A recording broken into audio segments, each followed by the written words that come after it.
ए बालक, सब कोई लिखिए आज अवशोषण।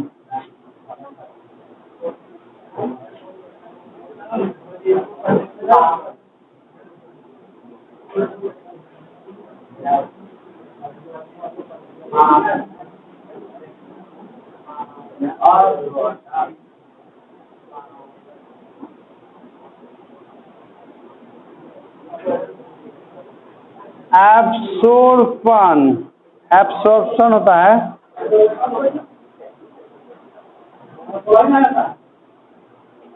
बोले नहीं आता है तो कौन कि गूंग है या तोतला होगा। कम से कम तोतलाओं का ही शब्द बोलो। अवशोषण,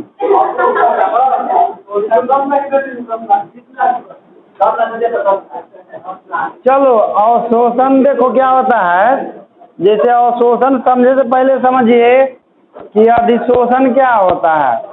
अधिशोषण में क्या था कि पदार्थ के कण जो है केवल सतह पर चिपकता था, लेकिन सतह के अंदर में प्रवेश।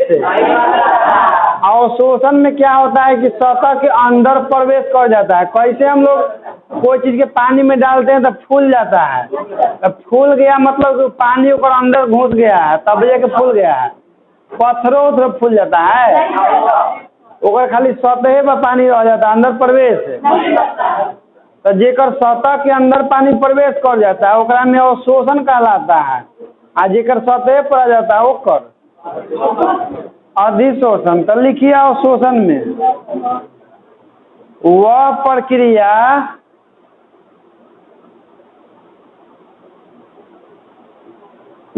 प्रक्रिया जिसके द्वारा कोई अधिशोष से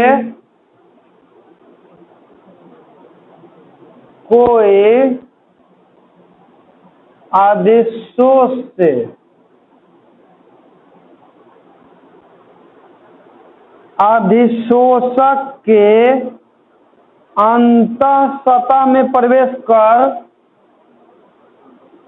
अधिशोषक के अंतःसतह में प्रवेश कर फैल जाता है। अंतःसतह में प्रवेश कर फैल जाता है, फैल जाता है। उस प्रक्रिया को अवशोषण कहते हैं।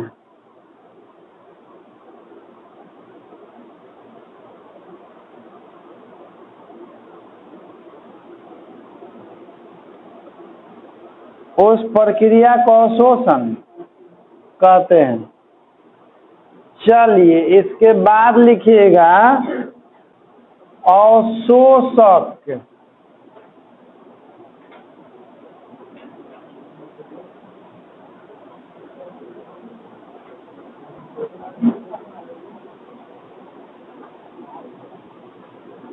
देखिए ये तो जानते हैं कि जो चिपकता है वह अधिशोष से होता है, और जो सतह के बाहर चिपकता है तो उस प्रक्रिया अधिशोषण कहलाता है। और सतह के अंदर प्रवेश कर जाएगा तो अवशोषण कहलाएगा। आज जिस पदार्थ के सतह में प्रवेश करता है यानी कि जो सोखे के काम करता है वही अवशोषक कहलाता है, यानी कि जो सोखता है। जैसे मान लो कि हम थोड़ा सोख लिए सतह के अंदर तो हम हो जाएंगे कौन चीज अवशोषक। लेख वैसा पदार्थ है, वैसा पदार्थ है जो किसी दूसरे पदार्थ को,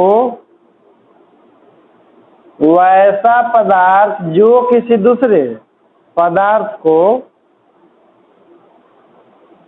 अपने आंतरिक सतह के अंदर,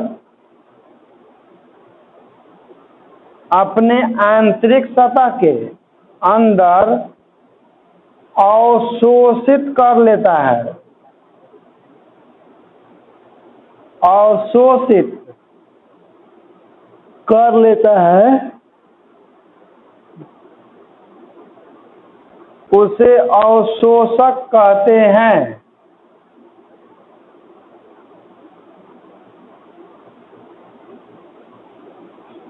जैसे काली चूना, काली चूना, कोमा अनाद्र कैल्शियम क्लोराइड, हाँ अनाद्र calcium chloride,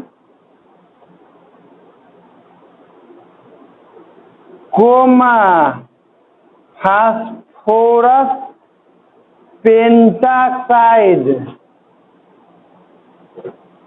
phosphorus penta oxide,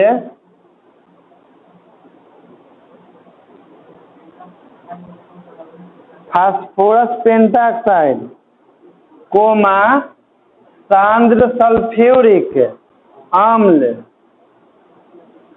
सांद्र sulphuric अम्ल इत्यादि अवशोषक है। सांद्र सल्फ्यूरिक अम्ल इत्यादि अवशोषक है, अवशोषक है। देखिए काली चूना देखें आप लोग, जिसे खैनी जहाँ बिकता है ना, दुकान पर गए होंगे ना, तो देखे होंगे कि हाथवा में मत देखो साहब, जैसे कि डालता है ना पनिया ना, तो देखते हैं कि पनिया वगैरह में खदकता है, पनिया चूना के अंदर क्या हो जाता है, अंदर सोख लिया जाता है ना, तो चूना उसको सोखने का काम करता है। तो वही चूना क्या कहलाता है, काली चूना, जो पॉकेटवा में रहता है। अब पनिया में डालने के बाद वो हो जाता है खदक के बुझ जाता है, तो उसका नाम होता है बुझा हुआ चूना, यानी कि खदक के अस्थिर हो गया तो उसका नाम हो जाता है बुझा हुआ। तो काली चूना जल को सोखता है कि नहीं। फिर हो गया अनाद्र कैल्शियम क्लोराइड, यानी कि सूखल कैल्शियम क्लोराइड। तो सूखल कैल्शियम क्लोराइड को हवा में छोड़ दीजिएगा ना, तो नमी ग्रहण कर लेता है वातावरण से। फिर फास्फोरस पेंटाक्साइड हुआ, यह भी सोख लेता है नमी। फिर वह सांद्र सल्फ्यूरिक अम्ल, तो सांद्र सल्फ्यूरिक अम्ल जो होता है यह भी जल को सोख लेता है। जैसे मान लीजिए ना कि आपके सांद्र सल्फ्यूरिक अम्ल को ही तेजाब हम लोग कहते हैं। सांद्र सल्फ्यूरिक अम्ल यदि आपके त्वचा पर गिर जाएगा ना, तो त्वचा आपका जल जाता है। तो जलने का मतलब होता है ना कि आपका जो है कोशिका में जल था, तो जल को क्या कर लिया है, उस जल को सोख लेता है। तो वहाँ पर कोशिका में जल की कमी हो जाती है, तो वही कोशिका चरचरा करके फट जाता है। तो एक्चुअल में या मान लीजिए कि सांद्र सल्फ्यूरिक अम्ल हरा पेड़ पर गिरा दिए, तो हरा पेड़ में क्या होता है, सूख जाता है। तो इसका मतलब है कि सांद्र सल्फ्यूरिक अम्ल उसमें के जो जल था ना, ओकरा क्या कर लिया, सोख लिया, तो ओकरा में जल के कमी हो जाता है, तो वही से वो सूख जाता है, समझे। तो तेजाब इसी कारण, कोई भी सांद्र चीज होता है तो सांद्र चीज जानबे करते हैं कि साम्यावस्था कायम करने का कोशिश करता है प्रत्येक पदार्थ। तो साम्यावस्था आपके त्वचा पर गिरेगा, तो साम्यावस्था स्थापित करने के चक्कर में आपका जल क्या कर लेगा, आपके शरीर में वहाँ पर ही जल जाएगा स्किन में, ठीक ना। तो यही से तेजाब से जल जाता है, तेजाब गिरने पर त्वचा से, क्योंकि वहाँ के जल को सोख लेता है। ऐसे देखिएगा जैसे हम लोग के शरीर में कहीं पर जल जाता है ना, ऐसे नॉर्मली आग से, तो वहाँ पर फोका हो जाता है। जानते हैं क्या है, कैसे कि जलने का मतलब है कि वहाँ पर तापमान बढ़ा होगा आग से, तो वहाँ के जल वाष्प बन के क्या हो गया, निकल गया। तो शरीर वो या जल भेजता है जल्दी से कि जाओ वो या साम्यावस्था कायम करो। शरीर का यही काम है कि सब जगह साम्यावस्था बनाए रखना। तो यह तेजी से अगल बगल के कोशिका से जल आता है, और यह जल के बाहर निकल हो जाके, तो वही जल तेजी से जल आता है, तो यह फोका का होता है, फूल जाता है। तेजी से जले से कहीं कहीं फोका हो जाता है, कहीं जलवा निकल जाता है, तो अगल बगल के कोशिका से जल तेजी से आता है, तो वही से जब फूल जाता है। कोलगेट लगाने मतलब कि आप कभी भी लगाइए, कोई ना कोई गीला पदार्थ ही लगाते होंगे, सूखल नहीं लगाते होंगे। जैसे मान लीजिए आप बर्फे लगा रहे हैं, तो बर्फ सूखल थोड़ी होता है, उसमें नमी नहीं होता है। तो यह सूखल से नहीं, नमी वाला चीज़ से वो लगा सकते हैं, कोई दिक्कत नहीं है। नीमक लगेगा। काली चूना का सूत्र होता है ये, देखो बालक, ए बालक, काली चूना सुनी होता है, अब बुझा हुआ चूना सूत्र। हाँ, शुष्क मैंने सुखल, एग्जामुआ में आता है, ऐसे करता करा सब टुकुर टुकुर। ये आता है कि काली चूना का सूत्र क्या होता है, तो CaO, अब बुझा हुआ चूना का तो CaOH के होल 2। कई साल पूछले है ऑब्जेक्टिव में। शुष्क माने सुखल,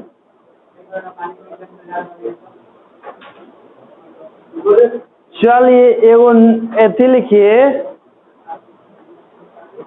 नोट नहीं, डायग्राम इसका बनाना है, डायग्राम बनाइए।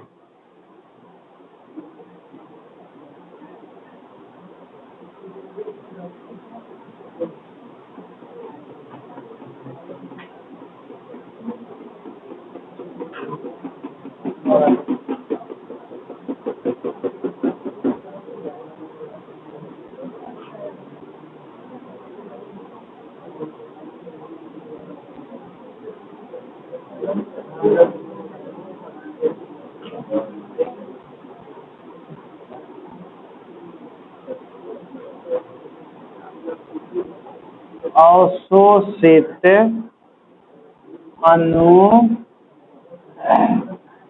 या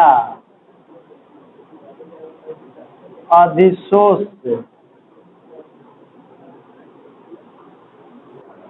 टॉपिक लिखिए सब कोई अगला, अधिशोषण और अवशोषण में अंतर, अधिशोषण और अवशोषण में अंतर।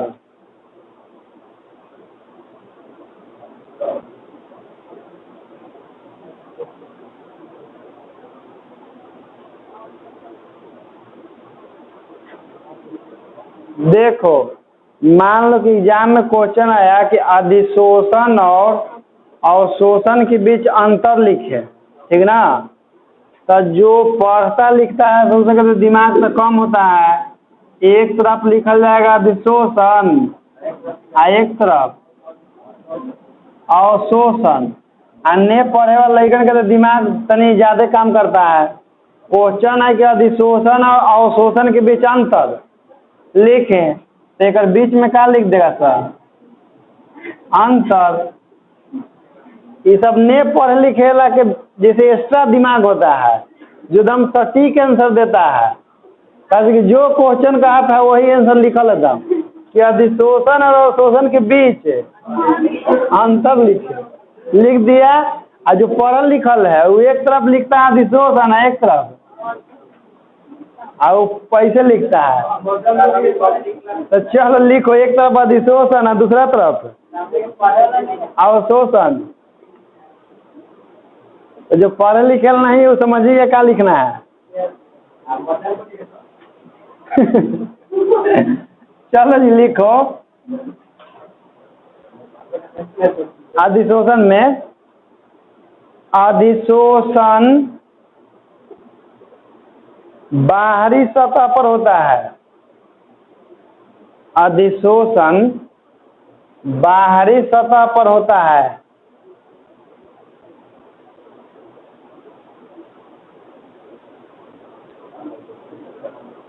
और उसमें लिखिए अवशोषण आंतरिक सतह में होता है, अवशोषण आंतरिक सतह में होता है।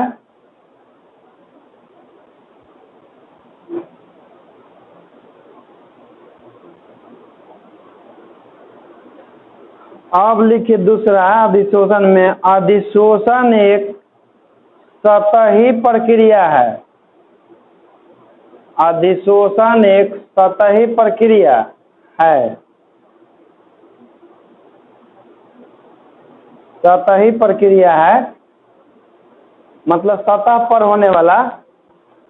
उसमें लिखिए अवशोषण एक बल्क प्रक्रिया है, देखिए बोर्ड पर,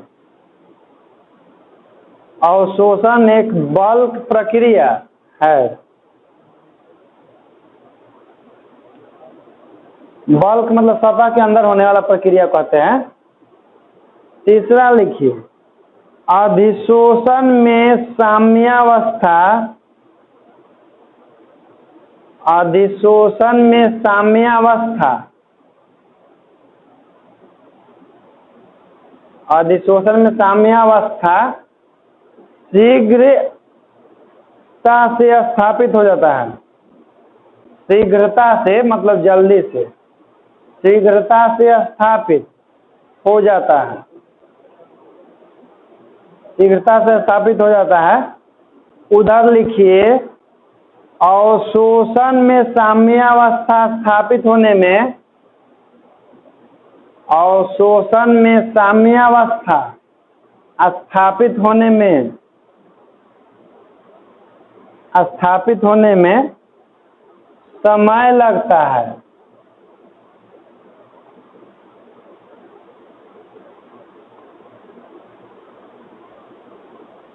समय लगता है।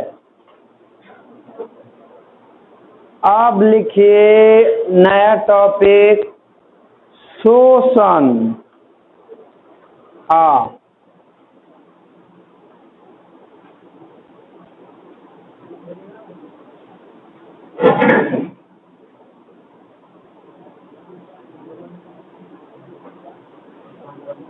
शोषण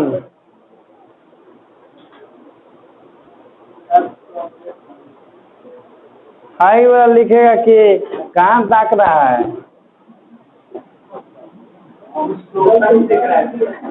यही लिखेगा अधिशोषण अवशोषण के बीच अंतर।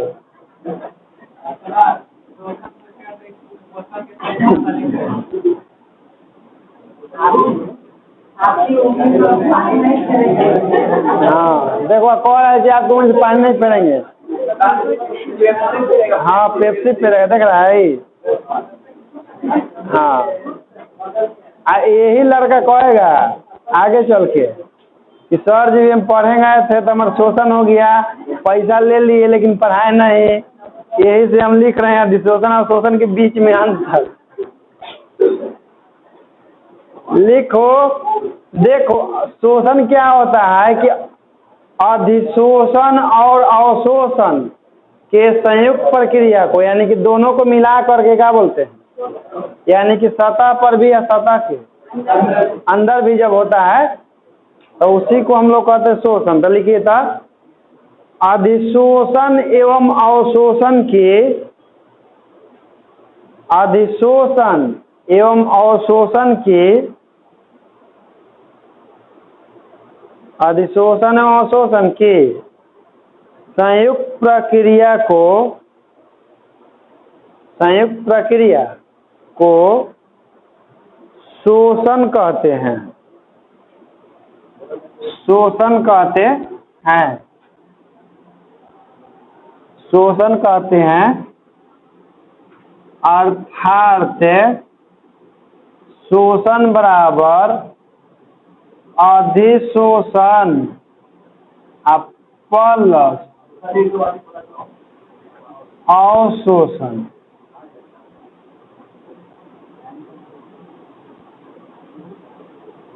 शोषण बराबर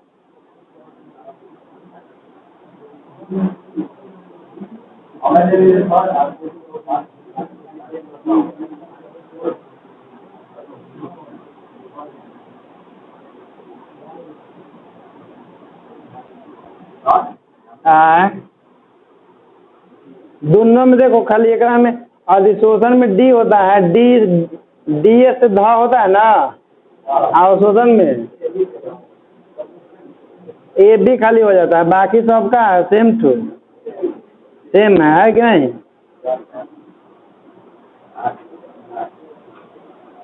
ये तो हो गया दोनों के संयुक्त प्रक्रिया।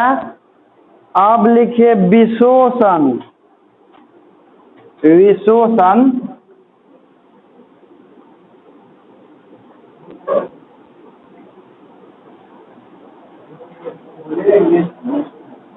हाँ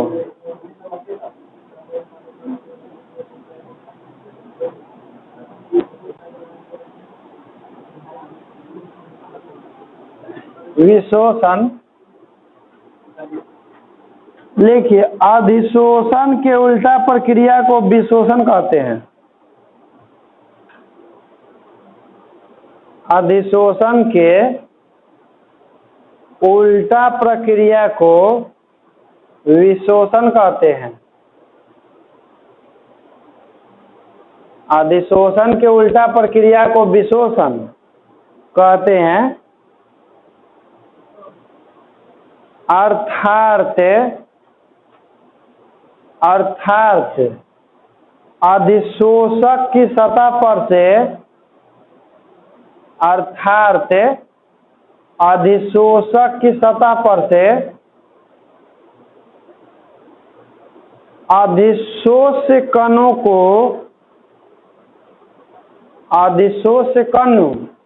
को विस्थापित करने की क्रिया को अधिशोष कणों को विस्थापित करने की क्रिया को विशोषण कहते हैं। क्रिया को विशोषण कहते हैं।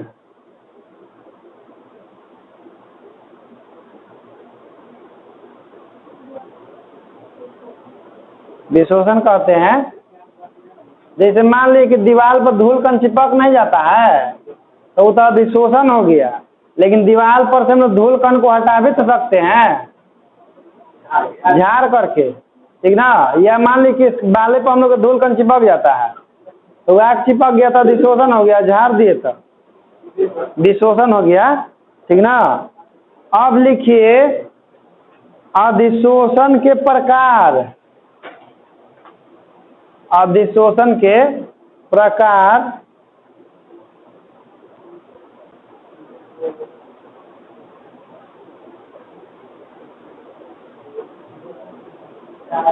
लिखिए दया देकर। अधिशोषण मुख्यतः दो प्रकार का होता है। अधिशोषण मुख्यतः दो प्रकार का होता है। अधिशोषण मुख्यतः दो प्रकार का होता है सांद्रण के आधार पर। दो प्रकार का होता है सांद्रण के आधार पर। सांद्रण के आधार पर देखिए, सांद्रण के आधार पर अधिशोषण को दो भागों में बांटा गया है।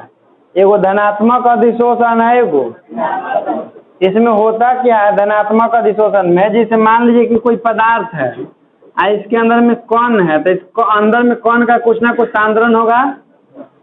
तो यदि जितना कण अंदर में है, यदि उससे बाहर उससे ज्यादा कण इसके सतह पर चिपक जाए, सतह पर एक जितना अंदर है ओकरा से ज्यादा, यानी कि जब अंदर के तुलना में बाहर सांद्रण ज्यादा हो जाता है तो उसको धनात्मक अधिशोषण कहते हैं।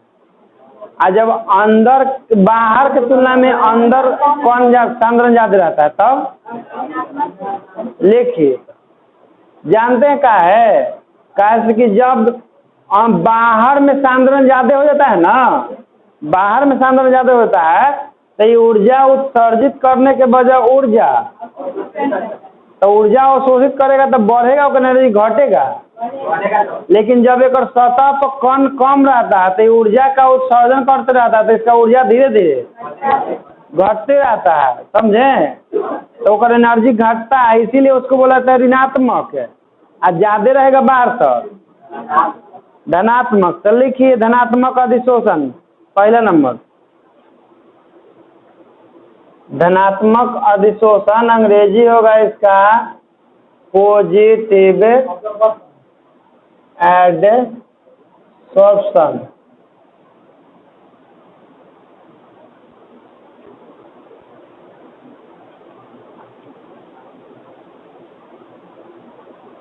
लिखिए, ऐसा अधिशोषण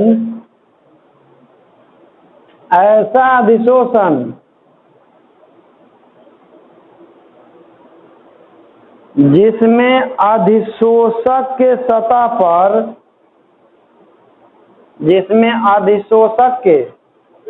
पर अधिशोषक के सतह पर अधिशोषित अणुओं का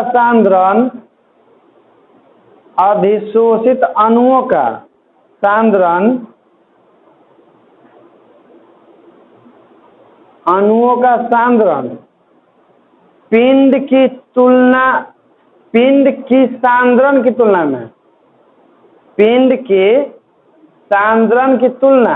में अधिक होता है।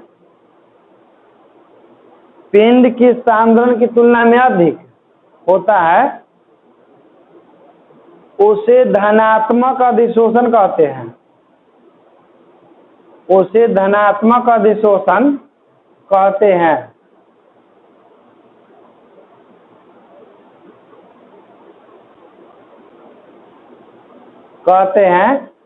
अब लिखिए दूसरा नंबर, ऋणात्मक अधिशोषण।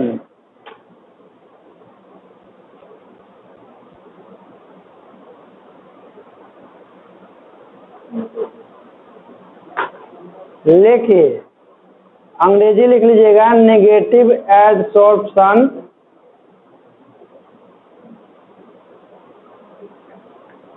लिखिए, ऐसा अधिशोषण जिसमें ठोस के सतह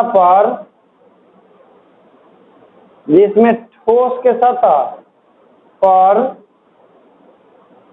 अधिशोषित अणुओं का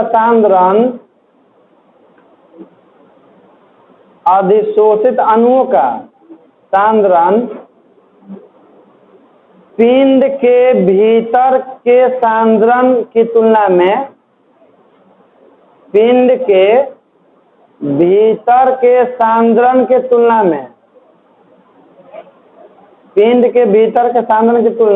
में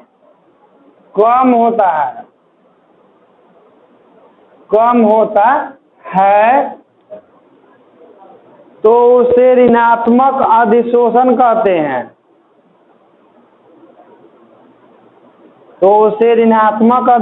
कहते हैं।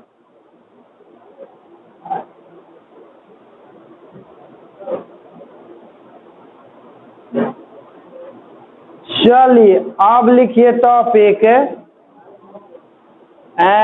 प्रक्रिया के आधार पर अधिशोषण दो प्रकार का होता है।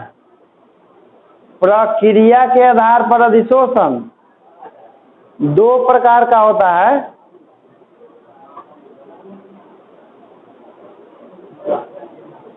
प्रक्रिया के आधार पर अधिशोषण दो प्रकार का होता है। पहला लिखिए भौतिक अधिशोषण और दूसरा रासायनिक अधिशोषण। पहला भौतिक अधिशोषण और दूसरा रासायनिक अधिशोषण।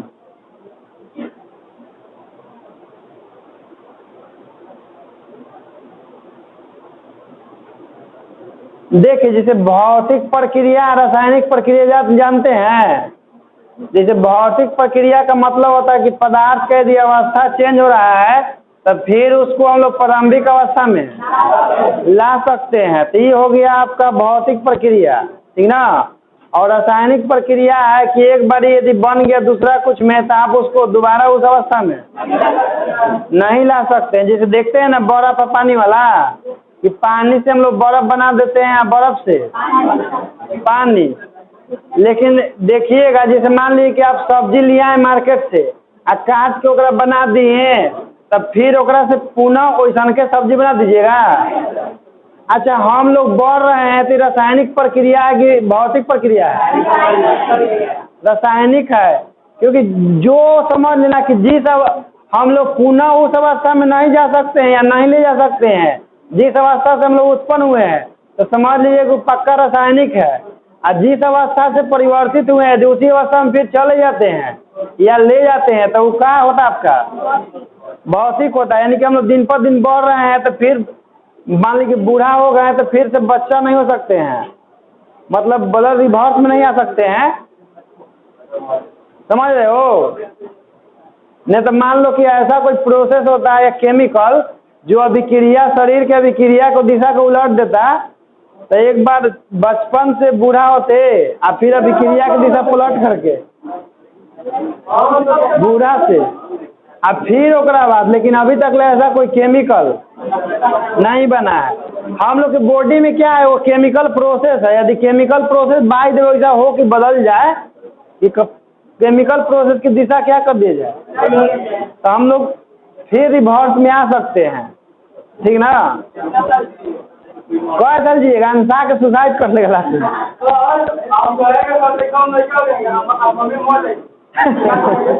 दूसरा कोई पहुंचेगा।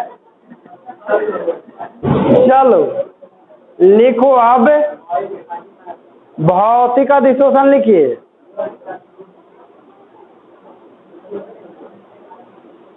भौतिक अधिशोषण, देखिए भौतिक अधिशोषण में होता क्या है, लिख डाल दीजिए।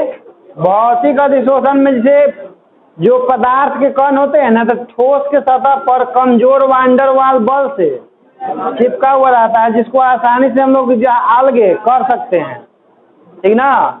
तो लिखिए वैसा अधिशोषण, वैसा अधिशोषण,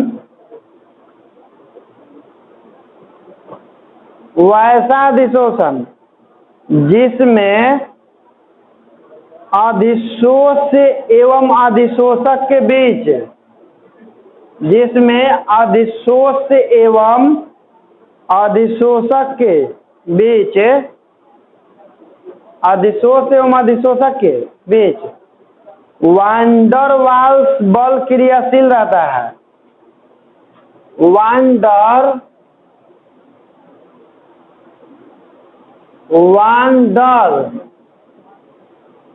वाल्स बल क्रियाशील रहता है। वान डेर वाल्स बल क्रियाशील रहता है, उसे भौतिक अधिशोषण कहते हैं।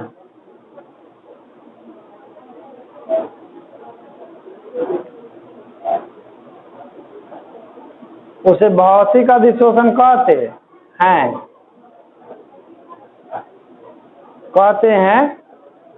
जैसे लिखिएगा, जैसे में नंबर 1 लिखिए, भिन्न भिन्न गैसों का जंतु चारकोल पर अधिशोषण। भिन्न भिन्न गैसों का जंतु चारकोल पर अधिशोषण मतलब अलग अलग प्रकार के गैस जो है जंतु चारकोल के सतह पर चिपके हुए रहते हैं ना, तो किस प्रक्रिया द्वारा, तो भौतिक अधिशोषण द्वारा। दूसरा एग्जाम्पल लिखिए, गर्म निकेल पर H2 का अधिशोषण। गर्म निकेल पर H2 का अधिशोषण।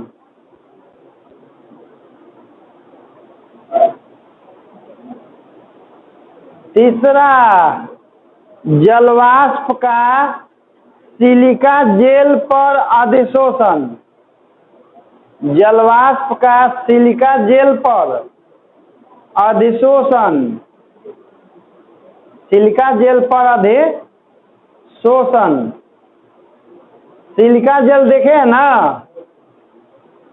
जैसे दवाई के डिब्बा में छोटा सा पॉकेट में रहता है, दाना दाना उजर उजर छोटा सा पॉकेट बना रहता है, फाड़िएगा तो निकलेगा। तो नमी को अवशोषित करने के लिए रखा हुआ रहता है उसमें, ताकि दवाई खराब ना हो। हाँ लिखिए, गर्म निकेल पर, अगला गर्म निकेल पर C2H4 का अधिशोषण। गर्म निकेल पर C2H4 का अधिशोषण। अधिशोषण। आज के लिए इतना ही।